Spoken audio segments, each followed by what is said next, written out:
syahadatu an la ilaha illallah wa anna Muhammadan Rasulullah. Bersaksi bahwasannya tidak ada Tuhan kecuali Allah dan sesungguhnya Nabi Muhammad adalah utusan Allah Subhanahu wa ta'ala. Yang dinamakan bersaksi itu sesuatu yang bukan dilihat oleh mata. Bersaksi itu sesuatu yang diyakini oleh hati. Kapan kita melihat Allah Subhanahu wa ta'ala? Yang kita lihat adalah apa? Yang kita lihat adalah makhluk-makhluknya yang menunjukkan itu semua ada penciptanya. Kita melihat rembulan dari timur ke barat, matahari dari timur ke barat, nggak mungkin itu benda sebesar itu jalan dengan sendirinya. Pasti ada yang menjalankan. Gak mungkin daun-daun ini bergerak dengan sendirinya. Pasti ada yang menggerakkan daripada angin.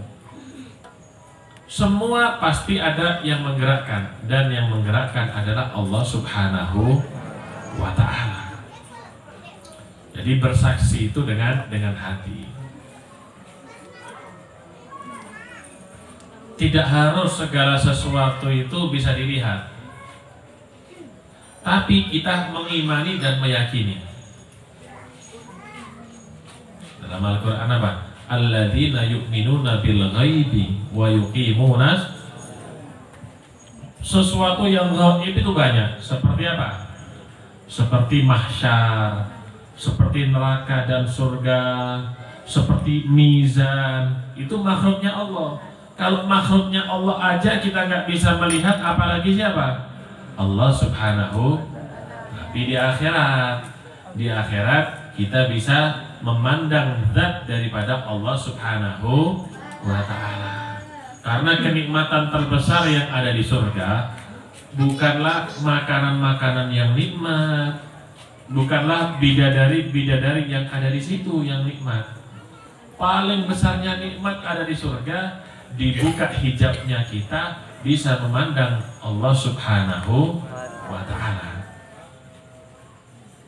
Contoh, manusia ini bisa berpikir karena apa? Punya akal. Bedanya manusia dengan hewan apa? Akal. Kalau manusia nggak punya akal berarti sama dengan kambing. Cuma mau tanya, akal itu di mana? Akal itu letaknya di mana? Percaya nggak kita dengan akal? Percaya. Letaknya itu di mana? Kalau usah jauh-jauh, api. Kita misalnya menyalakan api, kita nyalakan, apinya menyala. Ada nggak apinya? Ada. Setelah itu kita tiup, hilang. Kemana itu api? Asalnya ada nggak? Asalnya ada. Tidak semua segala sesuatu itu bisa dipikir dengan akal. Nggak semuanya. Kalau segala sesuatu itu bisa dipikir dengan akal, Allah tidak memiliki kekuasaan. Yang bisa dipikir dengan akal itu hal-hal yang remeh. Contoh. Kasih yang murah, yang gampang aja. Tidak semuanya itu bisa dipikir dengan akal. Contoh, orang itu kalau kentut batal nggak wudhunya? Batal. Cuma sampean bu, kalau wudhu tempat keluarnya kentut dibasuh atau diusap nggak? Enggak. Lo kenapa? Justru di situ tempatnya batal. Ini menunjukkan tidak semuanya bisa diukur dengan akal. Nggak semuanya. Justru banyak yang tidak bisa diukur dengan akal. Itu adalah makhluknya Allah, apalagi dengan Sang Pencipta Allah Subhanahu wa ta'ala. Kita bersaksi tidak ada Tuhan kecuali Allah. Kalau Tuhan itu banyak. Orang Jepang menyembah matahari. Kalau matahari terbenam, paham, wallah alam, dipikir Tuhannya mati. Ada yang menyembah daripada patung. Patungnya terbuat dari apa? Dari kayu. Kalau dimakan rayap, masa Tuhannya dimakan rayap? Ada lagi di India mereka menyembah apa? Sapi. Padahal kalau bulan kurban dijadikan apa? Sapi. Tuhannya sendiri dimakan. Namanya Tuhan itu maha kuasa. Patung mana bisa berbicara patung? Masa Tuhannya bisu? Masa Tuhannya apa? Tuli. Masa Tuhan dari kayu? Padahal yang membuat itu adalah siapa? Manusia. Tuhan itu maha kuasa, maha hebat. Berarti Tuhan al-ma'budu bihaq, yang disembah dengan hak, yaitu Allah Subhanahu wa ta'ala. Wa anna Muhammadan Rasulullah, dan kita bersaksi bahwasannya Nabi Muhammad adalah utusan Allah Subhanahu wa ta'ala. Nabi Muhammad diutus oleh Allah kepada semua makhluk untuk mengajarkan kepada mereka syariat-syariat Allah Subhanahu wa ta'ala. Nggak boleh kita bersaksi bahwasanya tidak ada Tuhan kecuali Allah dan Nabi Isa ada utusan Allah, nggak bisa. Tapi harus disebutkan siapa? Nabi Muhammad adalah utusan Allah Subhanahu. Setiap nabi itu membawa syariat. Setiap nabi itu membawa syariat, setiap rasul itu membawa syariat-syariat yang berbeda. Contoh, di zaman Nabi Isa atau di zaman Nabi Musa, itu kalau bajunya kena robek nggak bisa disucikan, harus dipotong. Misalnya dia pakai baju takwo, najisnya ada 4, itu lobang semua takwonya itu, jahitan semuanya, seakan bojone didik-didik jahit, didik-didik jahit. Tapi ketika datang Nabi Muhammad, kalau ada najis dengan diapakan? Dengan cukup disucikan, selesai sudah. Beda-beda. Contoh, di zamannya Nabi Musa. Di zaman Nabi Musa itu, jadi setiap nabi itu diberikan sesuatu yang sesuai dengan zamannya. Zaman Nabi Musa itu yang banyak orang-orang ahli sihir. Orang-orang ahli sihir. Namun ketika Nabi Musa datang, diutus oleh Allah Subhanahu wa ta'ala, kalau sihir itu cuma mengelabui daripada mata. Jadi ketika ahli sihir itu melemparkan tongkatnya, jadi berubah seperti ular, padahal itu cuma berubah menjadi tali. Nah, dalam Al-Quran ada itu, saking tidak hafal ayatnya, wahibalum apa itu, berubah jadi dikelabui matanya. Sihir itu cuma mengelabui daripada mata. Tapi ketika Nabi Musa melemparkan tongkatnya, itu jadi so'ban, jadi ular yang sangat besar. Kata penyihir, kalau ini bukan mengelabui mata, ini ular beneran. Ini ular beneran ini, kata mereka. Sampai mereka apa? Beriman kepada Allah Subhanahu wa ta'ala, beriman dengan Tuhannya Nabi Musa, yaitu Allah Subhanahu wa ta'ala. Mereka asli berubah, bukan tipuan mata. Kalau yang ada ini tipuan mata. Contoh di zaman Nabi Isa. Di zaman Nabi Isa itu, zaman itu yang paling top apa? Tobib yang paling top di zaman Nabi Isa. Nggak payu rumah sakit tutup zaman Nabi Isa. Zaman Nabi Isa rumah sakit tutup, apotek nggak payu. Jadi ahli mereka ini mengobati. Mereka buat ramuan sendiri-sendiri. Cuma satu kelemahan mereka, tidak bisa mengobati orang yang mati untuk hidup lagi. Itu dong. Penyakit apapun mereka bisa menyembuhkan. Akhirnya Nabi Musa diberi kehebatan yang melebihi mereka apa? Bisa menghidupkan orang yang mati. Bisa menghidupkan orang yang mati. Makanya mereka mengakui dengan Nabi Isa, yang lainnya orang yang hasud. Nabi Muhammad di zamannya apa? Orang-orang ahli syair, penyair. Zamannya Nabi Muhammad itu orang-orang jahiliyah itu meskipun bejat, mereka itu penyair. Kada syi'ru ayyakuna sihran. Kata Nabi, hampir saja syair itu menjadi sihir. Banyak dalam cerita kita, orang-orang itu sampai mati itu ngenes karena mendengarkan syair percintaan. Kenapa? Diolok-olok, dibully lewat syair sampai mati ngenes kadang-kadang. Hebat mereka, syair ini sastra yang tinggi. Sedangkan Nabi ini ummi, nggak bisa membaca, nggak bisa menulis. Diberi apa? Al-Quran, yang ternyata lebih hebat susunan kalimatnya daripada apa? Daripada syair. Nah, Nabi Muhammad SAW, kita bersaksi bahwasannya Nabi Muhammad adalah utusan Allah Subhanahu wa Ta'ala. Diutus kepada siapa? Nabi Muhammad walaupun berasal dari bangsa Arab, tapi Nabi tidak diutus kepada kaum atau bangsa Arab saja, tapi diutus kepada siapa? Arabi wal Ajami, dalam qasidah Imam Busiri yang lain. Tapi Nabi Muhammad diutus kepada semua makhluk, ya orang Arab, ya orang Jepang, orang Cina, orang Jerman, ya orang Madura pisan. Semuanya diutus kepada semuanya tanpa terkecuali, itu baginda Nabi Muhammad. Kalau nabi-nabi yang lain tidak. Nabi Musa hanya diutus kepada siapa? Bani Israel. Orang Bani Israel itu pintar-pintar, ganteng-ganteng, ayu-ayu. Bani Israel itu sampai sekarang. Yang pertama kali dijuluki Israel itu Nabi Allah Yakub.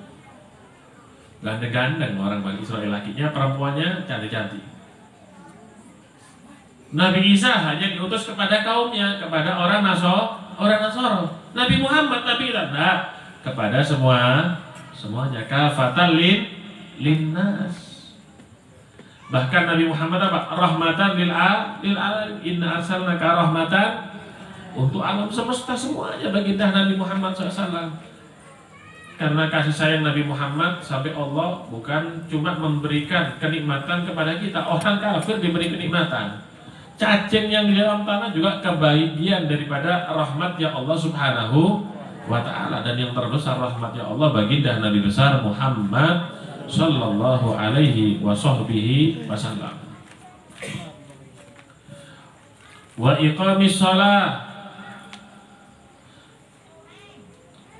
Jadi membaca syahadat ini bagi orang yang masuk Islam.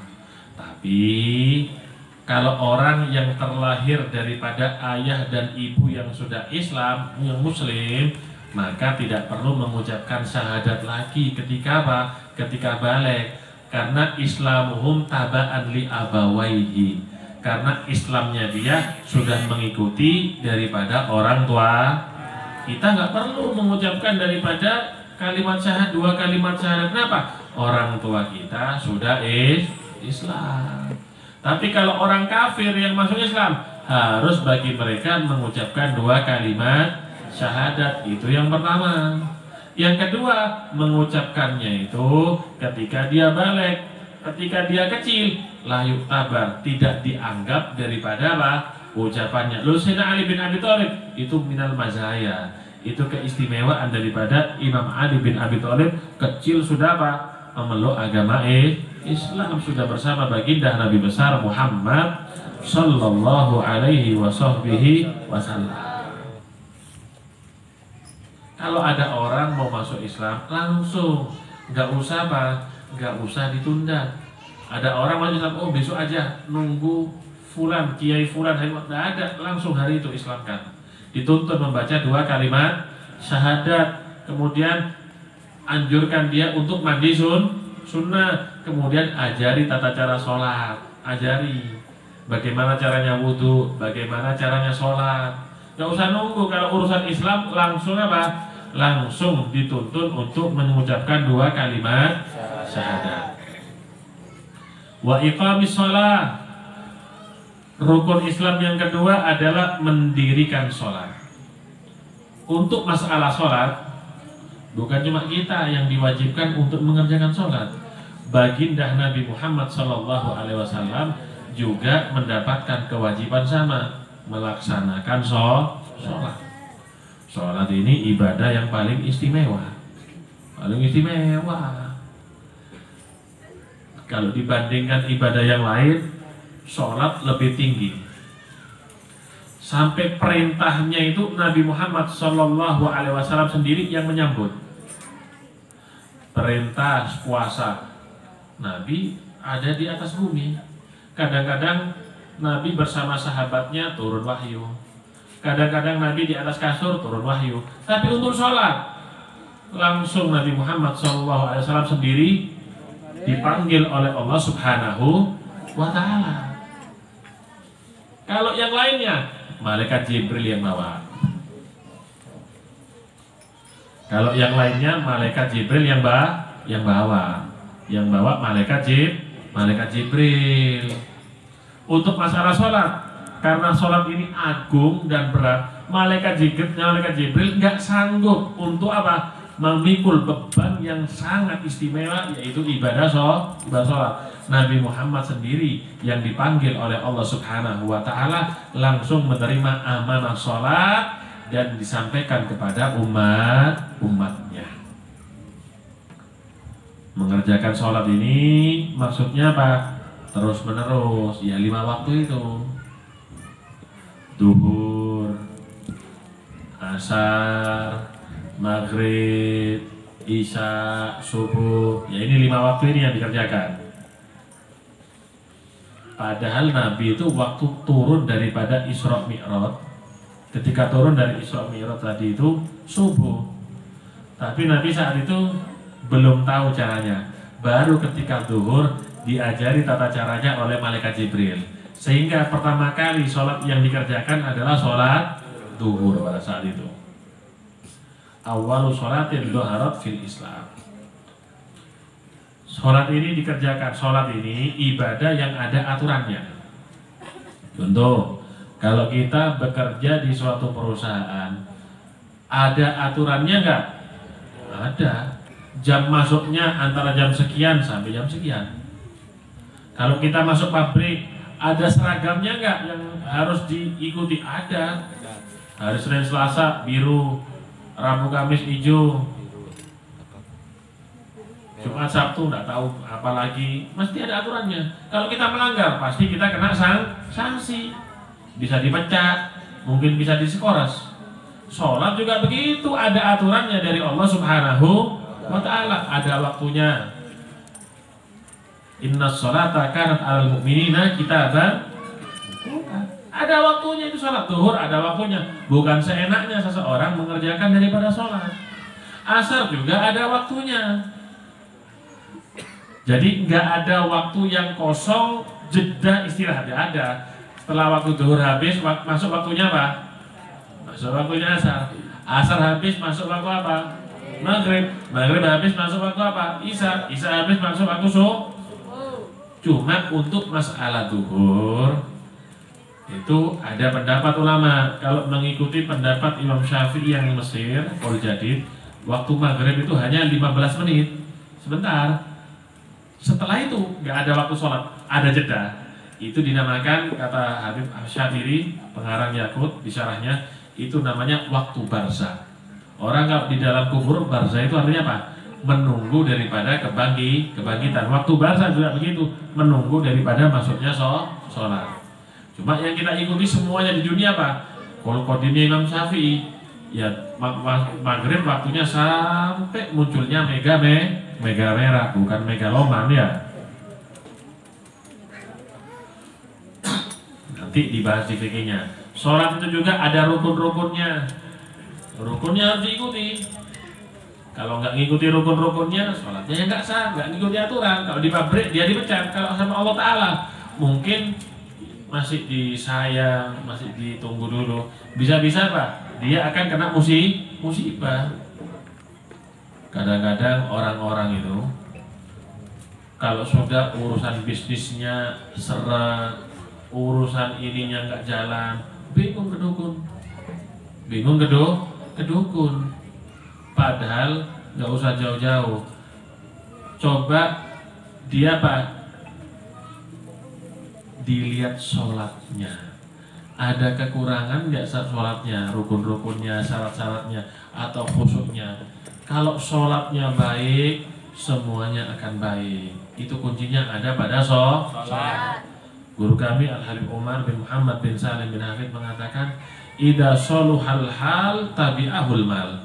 Kalau keadaan kita itu baik, ibadahnya baik, puasanya, sholatnya, tapi ahul mal, harta yang mengejar kita, bukan kita menjadi budak dan mengejar daripada harta.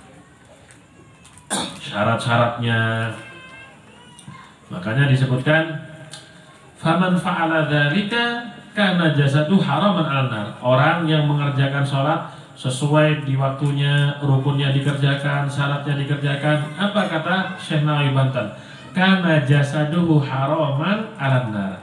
Badannya dia haram disentuh daripada api neraka.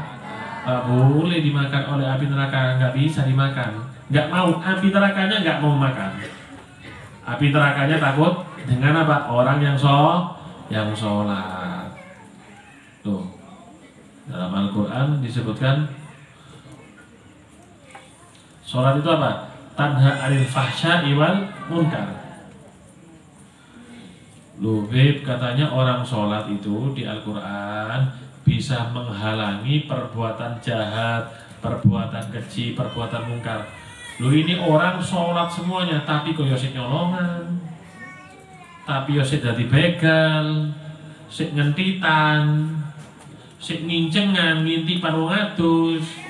Sing salah iku kudu sembayangi, sing salah wong sing sembayangi ndak khusyuk. Nek sembayangi khusyuk, tumak nina gena sembayangi, insya Allah bener sing jari pangeran apa? Tanha 'anil fahsya'i wal munkar, mencegah daripada perbuatan keji dan perbuatan yang mungkar. Dalam hadis yang lain, dalam hadis qudsi Allah mengatakan inna li 'abdi 'alayya ahda in aqama sholata liwaqtiha alla u'adzibahu wa an udkhilahul jannata bighairi hisab. Aku punya janji, aku terikat dengan satu janji dengan hambaku, kata Allah Subhanahu wa ta'ala. Kita aja kalau mengingkari janji namanya apa? Munafik. Kalau Allah Ta'ala nggak mungkin apa? Ingkar janji. Kata Allah, aku terikat dengan janji kepada hambaku. Apa janjinya Allah? Jika hambaku mengerjakan sholat, menunaikan sholat pada waktunya, yang pertama janjiku, aku tidak akan mengadab dia. Tidak akan mengadab dia, kata Allah Subhanahu wa ta'ala. Yang kedua, wa udkhilahu al-jannata bighairi hisab, dan aku akan memasukkan dia surga free pass sudah, tanpa dihisab. Wis gak usah hisab sudah. Bahkan dalam hadis yang lain, ketika kita melewati jembatan Shiratal Mustaqim, itu di atas jembatan Shiratal Mustaqim itu ibaratnya ada pos-posnya. Yang pertama sendiri pos sholat, kedua pos puasa, ketiga pos zakat, keempat pos haji. Yang harus dilewati posnya sholat terlebih dahulu. Kata Nabi, ketika seseorang ketika diinvestigasi di pos sholat, lolos dia, ke belakangnya lolos. Pasti lolos sudah, kata Nabi. Kalau diinvestigasi di pos sholat dia nggak lolos, setelahnya pasti dia apa? Terjungkal ke dalam api nerakanya Allah Subhanahu wa ta'ala. Jadi pos sholat ini yang paling utama. Bahkan ada ancaman dari baginda Nabi Muhammad. Idza taraka ar-rajulu faridatan wahidatan muta'ammidan kutiba ismuhu ala babin nar fulan bin fulan la budda lahu min dukhulin nar. Jika seseorang meninggalkan satu sholat saja dengan sengaja, kalau ada yang meninggalkan sholat dengan sengaja, namanya itu diukir di pintu neraka. Fulan bin fulan harus masuk neraka, sudah diukir sudah namanya, harus masuk nerakanya Allah Subhanahu. Ayo jangan ditinggalkan sholatnya. Wa ita'iz zakah, jangan lupa keluarkan zakat. Bagi yang mampu jangan lupa keluarkan zakatnya. Zakat perdagangan atau yang punya sawah jangan lupa, nanti dibahas di babnya. Wa shaumi Ramadan, dan puasa Ramadan. Yang keempat pondasinya, mudah-mudahan kita, anak kita, keluarga kita dipanjangkan umur oleh Allah sehingga bisa mendapati Ramadan tahun ini dan Ramadan yang akan datang. Nanti dibahas di babnya. Wa hajjil baiti man istata'a ilaihi sabila. Kemudian yang kelima adalah haji kemana? Ke Baitullah. Bagi siapa? Bagi orang yang mampu finansialnya, mampu keuangannya. Yang kedua, mampu fisiknya, mampu badannya. Nanti dibahas di bab haji. Ini semua rukun Islam yang 5 ini dilakukan dengan apa? Ma'al ikhlasi wat tasdiq, dilakukan dengan ikhlas, dengan tulus, bukan karena terpaksa. Ma'at tasdiq, dan mempercayai dengan apa yang dikatakan oleh Nabi Muhammad. Tasdiq ini hati kita menerima, bukan menolak. Mengerjakan tadi dengan dalam keadaan ikhlas dan hati kita menerima. Kenapa? Faman lam yakun mukhlisun fa munafik. Karena orang yang mengerjakan rukun Islam tadi nomor 2 sampai nomor 5 mengerjakannya enggak ikhlas, berarti dia apa? Munafik. Berarti dia munafik. Kenapa? Karena Rasul bersabda, man tazayyana bi amalil akhirah wa huwa la yuriduha wa la yatlubuha apa? La ana lu'ina fis samawati wal ard.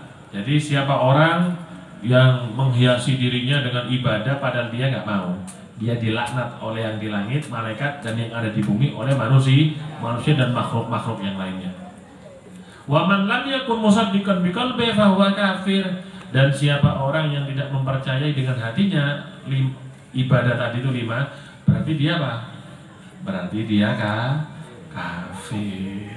Ayo, kuda-kuda pondasi daripada Islam kita diperkuat ya dengan menjalankan syariat-syariat Allah Subhanahu wa ta'ala. Mudah-mudahan yang sedikit ini bermanfaat bagi kita semua dan kita menjadi umat dan diakui menjadi umatnya Nabi besar Muhammad sallallahu alaihi wasallam. Amin. Allahumma amin. Mana tuh ayat mana?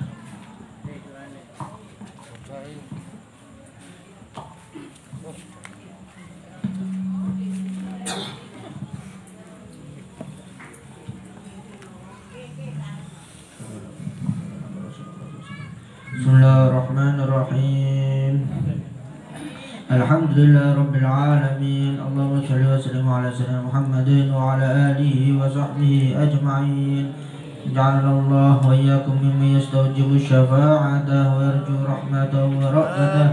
Allahumma bi rahmati hadin nabiyil karim wa alihi wa sahbihi salikin ala